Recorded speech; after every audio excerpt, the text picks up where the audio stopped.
இன்னொன்று பிரபஞ்சம், மூணாவது ஜீவன். ஜீவ ஈஸ்வர பிரபஞ்சம். இந்த தத்துவங்களை சுத்தி சுத்தி சுத்தி தான் எல்லா ஆன்மீக சாஸ்திரங்களும். இது முதல் விஷயம், புரிஞ்சுக்க வேண்டிய விஷயம். இரண்டாவது விஷயம் புரிஞ்சுக்க வேண்டிய விஷயம் என்னன்னு கேட்டா, இந்த ஜீவனை தத்துவத்தையும் பிரம்ம ஈஸ்வர தத்துவத்தையும் பிரபஞ்ச தத்துவத்தையும் மூன்றையும் நன்கு அறிந்த மகான்களால் கொடுக்கப்பட்டதான் அவ்வளவு சாஸ்திரம் அப்படின்னு நமக்கு புரியாம போலாம். நம்ம இன்னைக்கு இருக்கிற கண்ணால் காணப்படுறதுதான் உண்மை, காதால் கேட்பதெல்லாம் உண்மைன்னு நினைச்சிட்டு இருக்கோம். அது பேர் பிரத்யக்ஷம்னு பேர். பிரத்யக்ஷம்னா நம்ம என்ன பார்க்குறோமோ அதுதான் உண்மை. நமக்கு கண்ணால் பார்க்கறது நம்ம ஒத்துக்கொள்வது இல்லை. இந்த இதை பிரமாணமாக எடுத்துக்கொள்ளக்கூடாது. பிரமாணம்னே நடத்தா அதை ஒரு இதை ஆதாரமாக வச்சுக்க முடியாது. எந்த இதுக்குமே ஓட்டிலேயே தானே பிரத்யக்ஷத்தை வந்து சாட்சியா சொல்லுவாங்க. அவனுக்கு சாட்சி குறித்துன்னு கஷ்டம். பிரத்யட்சமா நம்ம எதை பிரமாணமாக நம்ம ஏற்றுக்கொள்வதே கிடையாது. அனுமானத்தினாலும் சொல்ல முடியும். அனுமானம் நினைச்சான் ஒரு இப்படி இருந்தா அப்படி இருக்குமோ அப்படின்னு சொல்றோம் இல்லையா, அது பேர் அனுமானம் பேர்.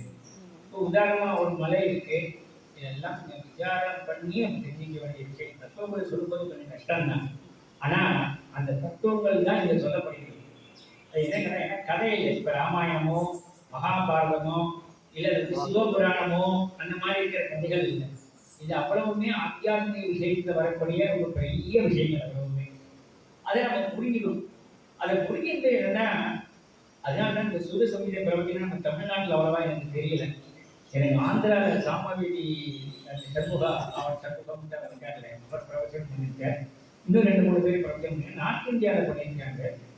அது நம்ம இந்த இவ்வாறுக்கு அப்புறம் பெரியவங்க யாரும் அவருடைய பிரவச்சனம் பண்ணது மாதிரி எனக்கு தெரியல. ஏன்னா அவர் யோகி, அனுபவத்தில் உள்ளவர்.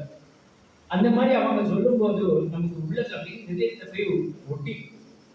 அதனால இந்த பிரத்யக்ஷ பிரமாணத்தையும் அனுமான பிரமாணத்தை நம்ம ஒத்துக்கொள்ள மாட்டோம். ஏன்னா தூரத்தில் ஒரு மலை இருக்கு, மலை மேலே இங்கே பார்க்கறதுக்கு திடீர்னு ஒரு புகையா வருது. இங்கேருந்து நம்ம சொல்றோம், ஏன் மேலே புகை இருந்தா அங்கே மலை நெருப்பு பிடிச்சிருக்கு, பருவதோ வன்னியமான்னு சொல்லுவாங்க சட்டசாஸ்திர அனுமான பிரமாணத்தை பற்றி சொல்லும்போது. அப்போ நம்ம போய் பக்கத்தில் போய் பார்த்தா அது நெருப்பு இல்லை, அது ஏதோ யானை காட்டு யானை போகுது, தூசி கலந்திருக்கும், அதை நம்ம புகைன்னு சொல்லி. அப்போ அனுமான பிரமாணம் வந்து தவறாக இருக்குது. அதனால அப்படி வராது. அனுமான பிரமாணம் சப்த பிரமாணம், சப்தம்னா வேதம் தான் பிரமாணம். அந்த சப்த பிரமாணத்தை வந்து ஒத்துக்கொண்டவன் ரிஷிகள். அந்த ரிஷிகள் அனுபவிச்சு சொல்றது. அதனால ஆச வாக்கியம் என்று சொல்லக்கூடிய வேதவியாசர் போன்றவர்கள் சொல்லக்கூடிய விஷயங்களையும் அவர் வேதத்தில் உள்ள பிரமாணத்தை பற்றி தான் சொல்லுவார். அதையும் அதனால ரிஷிகள் சொன்ன ஆகம சாஸ்திரத்தை பிரமாணமா வச்சுருந்ததுன்னு சொல்ல முடியும். அதனால அவா என்ன சொல்ற, அவங்க எல்லாம் என்ன சொல்றாங்க, ஆதாரம் சர்வ வித்யே லோகானாம், எல்லா பிரபஞ்சத்துக்கும். இப்போ முதல் விஷயம் ஈஸ்வர ஜீவ பிரபஞ்ச விஷயம் ஒன்றாகும். இது நம்ம எல்லா சாஸ்திரங்களும் சொல்ல முடியும். அதை விசாரிச்சு இரண்டாவது விஷயம் சொல்றது, எல்லா சாஸ்திரங்களையும் நன்கு கற்று அனுபவத்தில் கொண்டு வந்து மகான்கள் சொல்றது. இது இரண்டாவது விஷயங்கள் நம்ம தெரியணும். மூணாவதுனா அவங்கள்ட்டேருந்து தான் நம்ம வந்து இந்த மூணை பற்றி விசாரிக்கணும்.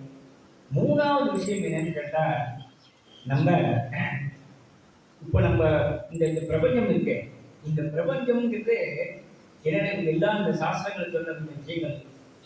பிரபஞ்சம் பிரபஞ்சம் இவர் விஷயத்தே, பிரபஞ்சத்தை பிரபஞ்சம் மாதிரி நம்ம பிரபஞ்சம் இவர் விஷயத்தே, பிரபஞ்சம் மாதிரி பார்க்கணும் அப்படின்னா என்ன, அது கொஞ்சம் விஸ்தாரமா சொல்லணும். பிராண சப்தம் வந்து சமஸ்கிருதத்துல ஒரு பகவத் சம்பந்தமா வரும். இப்போ பார்த்தீங்கன்னா சாதம் அன்னம் இல்லையா, அது பிராஜத பிரசாதம் ஆயிடும், பகவத் சம்பந்தமாக ஆகாரம் அப்படி சுட்டு பிராகாரம் அப்படின்னு ஆயிடும், அது பகவத் சம்பந்தமா ஆயிடும். அப்போ பஞ்சங்கிறதுக்கு அது பகவத் சம்பந்தமாச்சு வந்து பிரபஞ்சம்னா பஞ்ச விஸ்தாரணின்னு தாது பாடம். அது பஞ்ச விஸ்தாரணி, பஞ்ச விஸ்தாரணின்னு தாது பாடம் வினைப்படும். பஞ்ச விஸ்தாரணி என்னன்னா, எது ஒன்று அது கொஞ்சம் விரிஞ்சி வந்தோ அது பேரு பஞ்சாங்க. பஞ்ச பாத்திரம், பஞ்ச பாத்திரம்னா எந்த பாத்திரம் 5 பாத்திரமா கொண்டு வரும் இல்லை. பஞ்ச பாத்திரத்துல பார்த்தீங்கன்னா இப்படி விரிஞ்சி வந்து இல்லையா இருக்குல்ல, அதான் பஞ்ச விஸ்தாரணி அப்படின்னு தாது பாடம். அதனால பிரபஞ்சம் சொல்லும்போது பகவான் தேர்ந்து, ஒரே பகவான் பரமேஸ்வரன் தேர்ந்து விரிவி பலவாறாக தோற்றம் அளிக்கக்கூடியது எதுவோ அது அப்போ